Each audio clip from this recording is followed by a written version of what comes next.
gəlir, ictimai etimad var müəllimlər. İctimai etimad da odur ki, yəni bir təhsil verən kütləvi informasiya vasitələrinə ki, bunun açar sözlərdir. Məktəbi haqqında, deyək ki, yalan-yanlış məlumat verməməlidir. Yəni məlumat verirsə doğru məlumat verə bilər, amma yalan-yanlış məlumat olmayacaq da.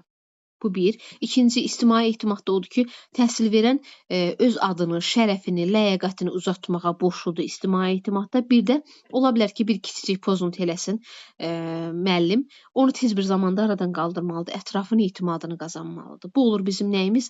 Bu olur bizim ictimai etimadımız. Sonra gəlir loyallıq müəllimlər. Loyallıqda da bir müəllim, belə deyək də, təhsil verən, necə deyim, işlədiyi təhsil müəssisəsində ola bilər ki, məsəl üçün deyək ki, dərs müddətidir. Bax, məsəl üçün video çəkirik də, xoşumuza gələn dərsdən hər hansı bir fraqment çəkirik. Yəni və yaxud şəkillər çəkirik, məsəl üçün hər hansı bir sosial şəbəkədə paylaşmağa. Əgər məktəb rəhbərliyi icazə vermirsə ki, mənim məktəbimdən, belə deyək də, heç kəs bir video kadr və yaxud nəysə bir şey heç yerdə, heç bir sosial şəbəkədə paylaşmasın, biz o qaydaya, qanuna riayət etməliyik. Əgər ki, rəhbərlik deyirsə etmə, biz etməməliyik. Bir də loyallıqda bir şey var ki, bir müəllim dövlət haqqında, dövlət orqanı haqqında, öz təhsil müəssisəsi haqqında və yaxud digər təhsil müəssisəsi haqqında, şagirdləri haqqında, rəhbərlik haqqında qanunsuz olar.